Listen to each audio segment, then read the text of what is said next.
Hello everyone, this is going to be the Rush guide. I just did a run on Rush. He is feeling really good after the patch. In my opinion, still stands that he is technically still just a worse Quake, but he at least is fun to play now in comparison to what he was before. They did a little bit of moving around of some of his buffs and his debuffs. So like, for example, his defense shred is no longer on charge rush, his defense shred is now on lightning flash.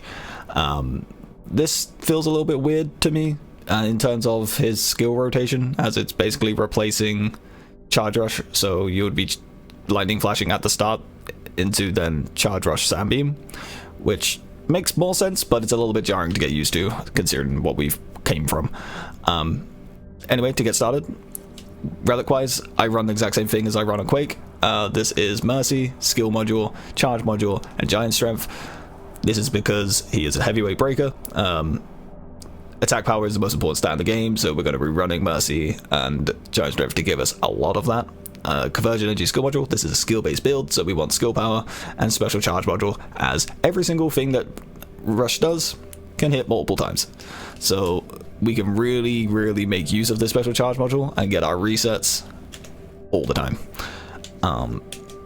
Other relics to really consider are stuff like Extra Power Chip, anything that gives you big skill power gains, so Extra Power Chip, Power Box, Skill Amplification Magazine, all are great options.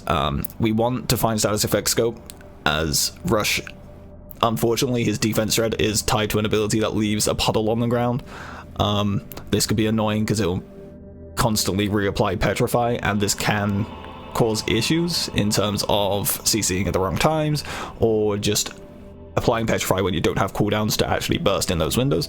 But status effect scope kind of helps alleviate that by making it last longer, so the diminishing return factor doesn't screw us as heavily. We want critical damage relics, as well as critical chance relics. Prioritizing critical chance over critical damage. We want to be critting on every single thing we do, so critical defender is a great option, as this is going to pair with the giant strength that we have as baseline.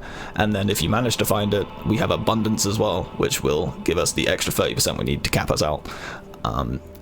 Like Mercy, this requires you to be at 100% health, which isn't an issue for Rush, as Rush can get health back by using his charge rush ability, which will basically use Vampiric module on every single hit. We have a restraint in here, so restraint can be jarring to use on controller and very annoying to use on controller, but if you play on mouse and keyboard, you can still aim around with your mouse and not fire and keep the stacks. The way that I utilize this as Rush is I pre-stack before the fight using Venom Caster to get my crit defender stacks up to 5. Then as I enter the room, I'm going to be lightning flashing onto the boss, which will hurt me with giant strength to refresh the stack, and then I no longer have to use my weapon in a fight at all. This is really good, as then I'm basically just getting 200% skill power without ever having to worry about losing the stacks of my crit defender. We have Retail Suit in here, as Rush has multiple skills that can give him immunity and multiple 200% defense increases, which is going to take your defense to 90% and basically just give you 90% more attack power. We want cooldown. Rush's cooldowns are very long, probably want some of the longest in the game for a damage based breaker. So having extra cooldown reduction, as well as stuff like reactive charge module, is going to help greatly with just making your quality of life much better. We don't have it up here, but we still want to be finding stuff like all the reactors, apart from Petrify Reactor, as Rush has Petrify baseline, just so we can utilize more statuses onto status effect target when we eventually find that. Even though you don't get reactors, like if say you find none in your run but status effect target still shows up, it's still a great pickup, as it's a 50% multiplier, as Rush will be applying Petrify by himself, which would be 50% on this. Moving over to the skills upgrades, we're starting with the defense shred. Removing the defense is going to be massive DPS gains in the long term, as well as big DPS gains in the short term.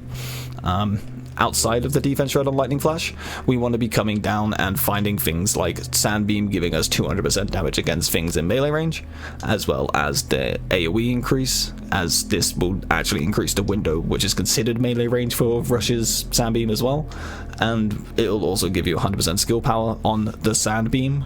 Notice how it doesn't have a duration on the skill power here. This means the skill power is only applied to Sunbeam. and we want to also find the petrify duration, as well as the damage against petrified targets for 10 seconds. The fact that it says 10 seconds on it means it's buffing our other abilities as well.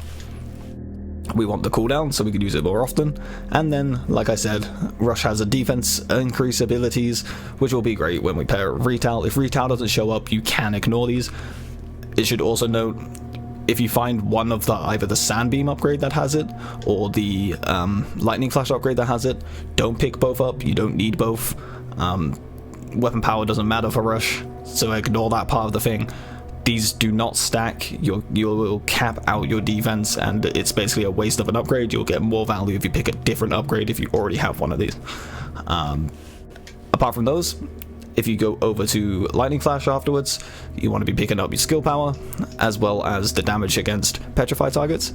These are basically going to make your Lightning Flash start chunking and being a very big initiating tool to do big damage. The cooldown's also useful. This will just mean that you'll be able to defense shred more often. After that, the upgrades that are most important afterwards will be your Charge Rush upgrades. So one of the changes that happened to Charge Rush was the defense shred ability was removed and added to Lightning Flash, and was replaced by this beautiful upgrade, which gives you 20% skill power for 10 seconds per hit. It says hit targets, but it should just say per hit. So what this means is one use of Charge Rush, as you'll see here, it hits multiple times. Each hit of that is going to be the 20% skill power. So in one skill use, you're going to fully cap this out and give yourself 100% skill power. The other biggest upgrade after that will be the 50% multiplier. As this has a duration, this is going to debuff enemies and give you 50% more multiplier damage onto all of your other abilities as well. Outside of that, the 100% skill power is fine. Charge Rush doesn't hit that hard, but adding more damage onto it is always going to be nice. And lastly, we do not care for these upgrades, as they are all guard and counterattack related, and we will not be counterattacking or guarding that often, as bosses will usually die pretty fast with Rush. Quick side note, the 300% recovery amount for Charge Rush isn't needed. Charge Rush by itself heals you enough anyway.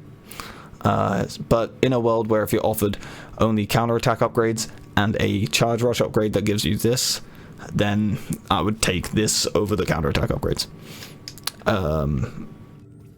In terms of priority, you would want to get your, because we're starting with the defense shred already, you would want to get the Sandbeam upgrades, then you would want to get towards the Lightning Flash upgrades, then your Charge Rush upgrades, and that's it. Going over to Toy Workers, in here, pretty much just stack skill power and skill cooldown where you can on any toy worker. Your best one will be Power Dog due to the polarities it has on its things. It's got skill related stuff, so you're going to be more likely to get your skill related stuff upgraded. Aside from that, Goldhound's great, and Medic V2 is also great. I was running high V2 because I've just been testing things, and it's got decent rolls. Weapons wise, for Rush, you can see that I start with the Chemdual Gauntlets. I drop these instantly every run anyway. Even if I'm doing something like seasonal, I will do a boss planets only and take the first weapon that's given to me if it can take ammo, just because I prefer ammo-based weapons for stuff like Critical Power Magazine. They are very powerful relics, and not being able to utilize them is just damaging your damage output. But aside from that, pretty much just grab a Venom Caster. I hope this has been helpful. Like, comment, subscribe, and all that jazz, and I'll see you in the next one.